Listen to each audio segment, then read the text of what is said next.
I just had one of the greatest conversations with a female corrections officer. And she told me this story about what it was like when she first started as a corrections officer in an all-male facility. She said that when she was at the academy, they told her that the inmates were not allowed to comment about the way that she looked ever. They're not allowed to say that you look nice today, that you smell nice today, that your hair looks nice.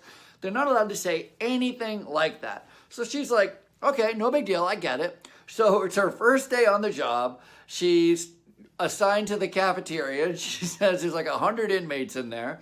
And she starts walking through the cafeteria. And a couple minutes goes by and one of the inmates says, oh, don't you look nice today? And she's taken back. She's like, I thought that they weren't supposed to, they weren't allowed to say anything. But she doesn't say anything. It's her first day. She's new. She's nervous. She's a little scared. And so she hears him and she like, oh, that's weird. I didn't think that was supposed to happen.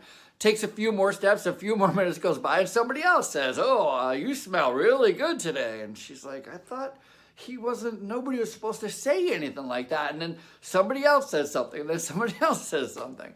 And so she finds herself at her sergeant's office. She goes and sees the sergeant, and she says, Sergeant, in the academy, they explained that no one was allowed to say anything about my appearance. And like, there's been like a half a dozen inmates in the cafeteria, and they all said something about my appearance, like completely inappropriate.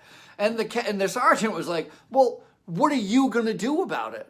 And she said that she literally had to go home and kind of regroup because it was the first time that she had ever been put in charge of people and, in a leadership position. And it was the first time that she ever learned that just because they're not supposed to do something or they are supposed to act a certain way doesn't mean they're going to. Like, she literally had to come to grips with, they're not allowed to means you have to speak up and tell them not to. You have to make them not do something or make them do something.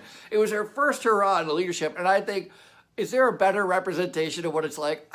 I thought it was so great. So great.